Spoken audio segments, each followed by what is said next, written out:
Hi, my name is Chizo from Beauty Harbor, and today I'm going to be teaching you about Korean skincare. I usually provide skincare tips for women, and I do that via Instagram, and I also use ebooks and consultations. Today, I wanted to talk specifically about what K beauty is or Korean skincare because it's become extremely popular recently and has pretty much flooded the Nigerian market. But it has some certain principles which I think we need to understand if you want to get the best out of your K beauty. So, at the basic level, Korean skincare are products that are made in Korea and this South Korea to be precise, and they are made with a very specific Korean beauty philosophy in mind. So Asia has its own philosophy when it comes to beauty that or skincare that is quite different from the Western world, and let's talk about that. So the K beauty philosophy or skincare philosophy is basically skin first and it's prevention first. So they try to make sure that the focus is on skin and they are not treating things, but they are preventing things from happening. So they are not waiting until they have acne. They are actively preventing acne. They're not just doing anti-aging. They're actively preventing aging. So that's what the philosophy is built on. So it's skin first and prevention. So when it comes to Korean skincare, the first thing is that the products are designed to work long term. This is not anything that has with a quick fix. This is not a 3 day beauty cream that they like to advertise on Instagram. If you're looking for quick results, you're not going to get it with Korean skincare. Another thing is customization. They are very aware of the fact that there are different skin types and try to build products that are targeted to each of those skin types. So you're not going to get the same products for oily skin or dry skin. Everyone has their own products from cleansers, toners, etc. All of them are very targeted. The next thing is that they use unique ingredients. So you see things like snail mucin, fermented products. They love fermented ingredients. So that's what it sort of concentrates around. So they're long term, they do a lot of customization and they use a lot of unique ingredients. What we're finding now is that Korea or Asia discovers products and then it gradually moves into the Western market. They are usually very cutting edge when it comes to their skincare because, again, they're preventative, not treatment oriented. So, what is this 10-step routine? Korean skincare is basically all about layering and hydration. So you start from the toner, you have an essence, a serum, an ampoule, each of them serving a function, and then each of them building on each other. So it's like going up a staircase. Each one sort of builds on the other. Now, each of these steps sort of fall into these 10 categories, like the products fall into the 10 categories. And the number of steps is quite flexible. It can be up to 15, it can be less than 15, but there are certain buckets or product buckets that they tend to fall into. Okay, so what is the 10-step routine? So I basically have an illustration of what the 10-step Korean routine looks like, the basic routine. So the first step is an oil cleanser. I always go on and on about double cleansing, and that's the first step in that is using an oil cleanser. Then you use a water-based cleanser. Then you have an exfoliator to get rid of dead skin cells. Then you have a toner to refresh, to hydrate. Then you have an essence to do more hydration. Then you have a serum that addresses your specific skincare condition or problem. Then you can use a mask to hydrate as well. Then you have an eye cream for your specific problem. Do you have dark circles? Do you have wrinkles? Then you have a moisturizer that basically sort of seals everything up. Then finally you have sun protection. So these are the main buckets of what the Korean skincare routine looks like, or the 10-step routine looks like. And I'm going to go through each of these products in some detail so that we understand what each of them entails. So the first step is oil cleansing. So double cleansing is at the core of Korean skincare. It's the first phase of the cleanse, and it basically involves you using an oil cleanser to remove makeup and SPF. It's typically done at the end of the day when you've been out and about in the world, so that it takes off everything and preps your skin for the products that you're going to use. And these are some examples of oil cleansers that are available. This is the one I'm using, the DHC. I've used this one, it's fantastic. Vanilla Clinic Zero is available in almost Nigerian vendors. And then this one as well is another good cleansing oil. So the next step is using a water-based cleanser. So this is like a regular cleanser that everybody uses. And there are different types. You can have a milk cleanser, a foam cleanser, a gel cleanser. And this one actually cleans your skin. So the oil cleanser removes makeup, SPF, but this one is actually cleaning your skin so that it's ready for, the other steps.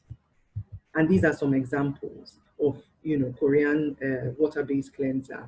The Som 37 Rose Cleansing Stick, the Corsex Low pH Cleanser, Corsex Daily Cleanser. You can use any cleanser, for this step. Neutrogena is a good one, but these are specific Korean brands. Now, the next step is exfoliation. And to use for this step, you can either use a scrub, like a physical scrub, a peel, or acid toners, which I like to do. And the function of this is to remove dead skin cells. And the acid toners, you can use an AHA, a BHA, or a PHA. As we know, as we age, the process of your skin sort of getting rid of the dead skin cells slows down. So that's what this exfoliation step is supposed to do. It helps you remove the dead skin cells so that they don't accumulate on your skin and cause acne. That's the function of this step. And these are some of them. So you can have a physical scrub. This is a sugar scrub. Then you have a BHA acid toner, and then you have another AHA toner. But all of them doing the same thing, but they're doing it in different ways. The next step is to tone. Korean toners are different from Western toners in that they help to correct the skin's pH.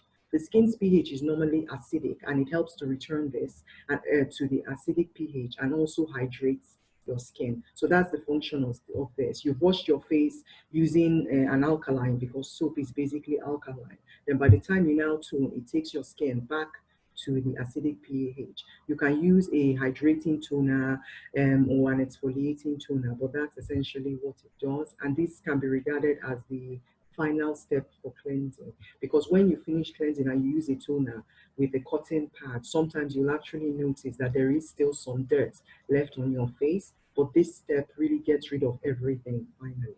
Okay, so these are examples of toners.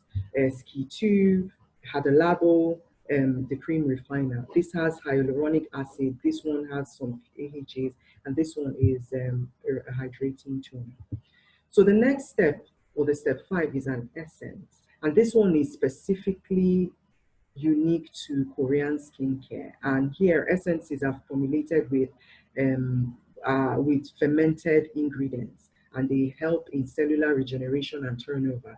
Remember, I said that as we age, the cell turnover, your skin renewing itself slows down, and that's what the essence is supposed to do to help facilitate that. And they are targeted.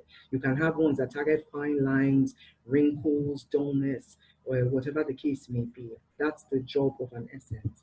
And these are some examples of essences. So we have the Misha Time Revolution, a good one. We have the Mizone. We have Corsex as well. You can see it's a snail mucin essence. All right.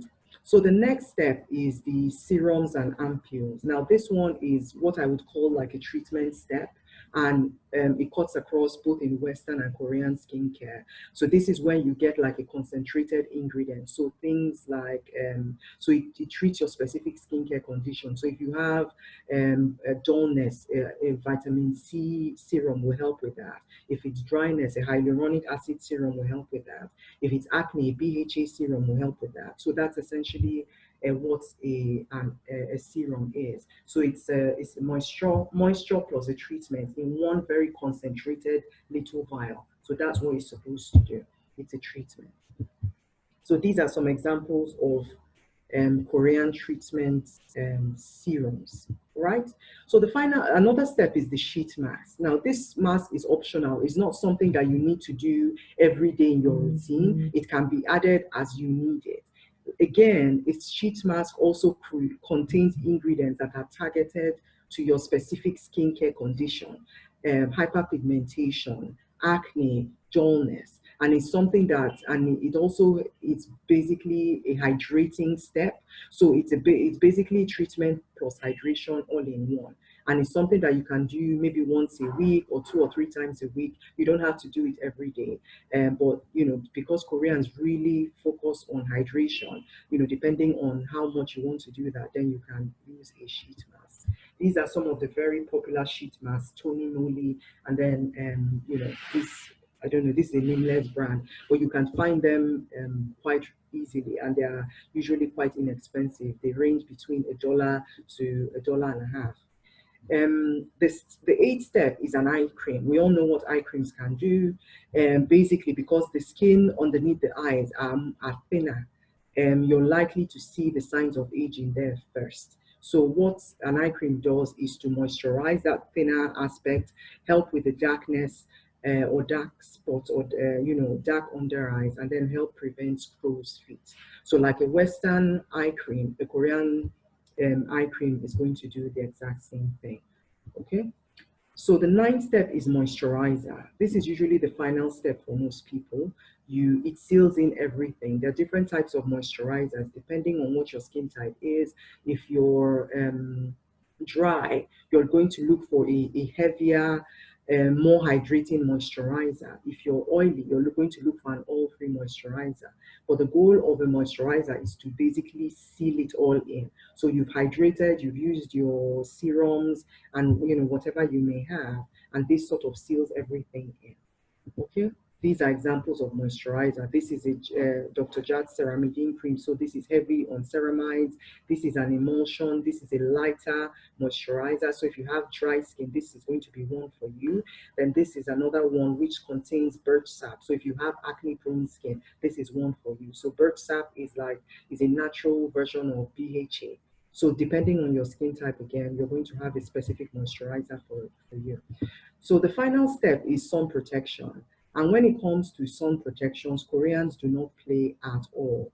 They have one of the most sophisticated sun protection formulations, the lightest and the most effective.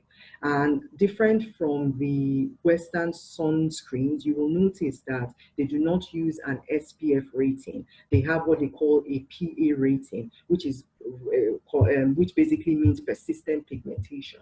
So how long it takes for you to get darker when you use or don't use the sunscreen. And it usually gives you grades from P1 to P4, with P4 being the highest. So P4 would be equivalent to maybe an SPF of 100, so to speak.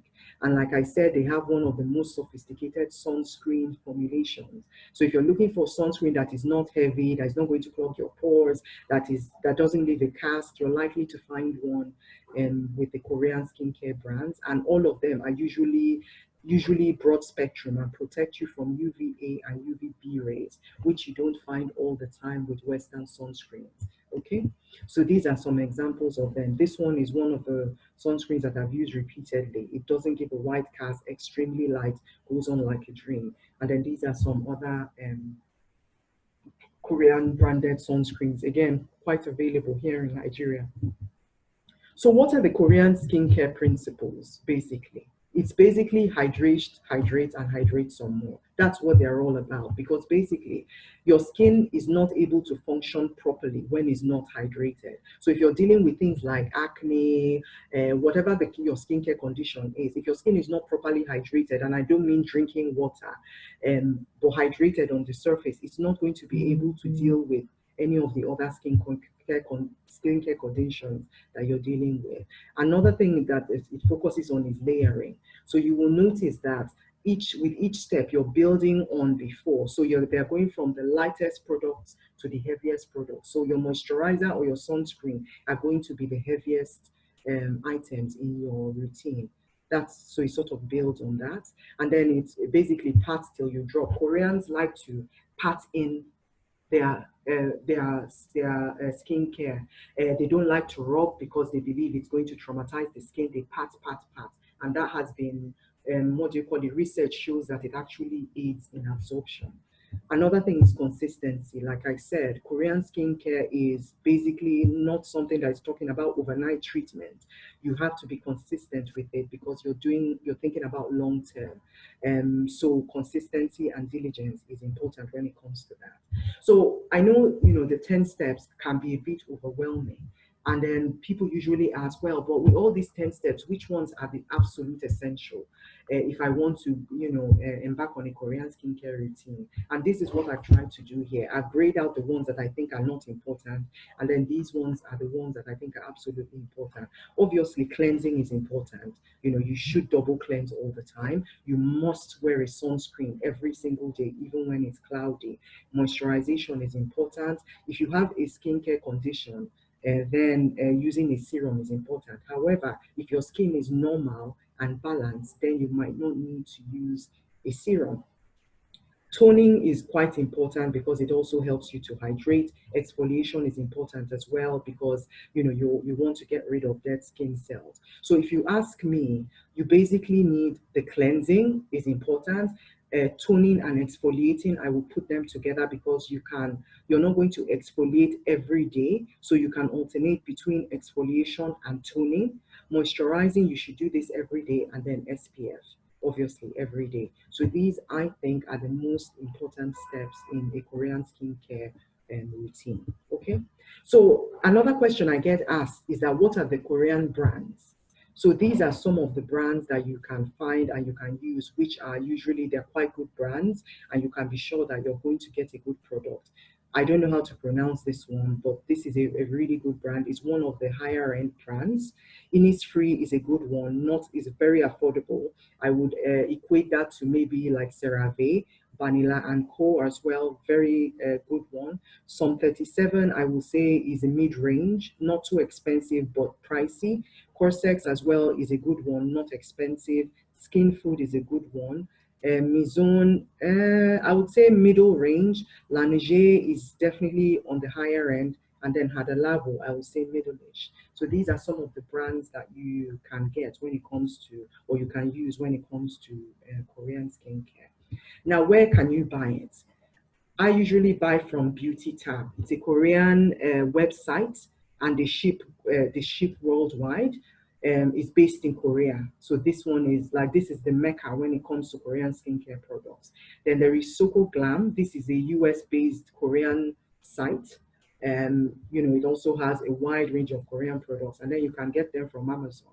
But the reason I put an asterisk here on Amazon is that there is the possibility of fakes. People have bought products on Amazon and they've turned out not to be genuine. So you have to be careful when you're buying products from Amazon. But these are by and large where you can get them. And then, of course, if you're in Nigeria, we have a wide range of e-commerce stores that sell Korean skincare. Okay, so that's it for me. And yeah, you know.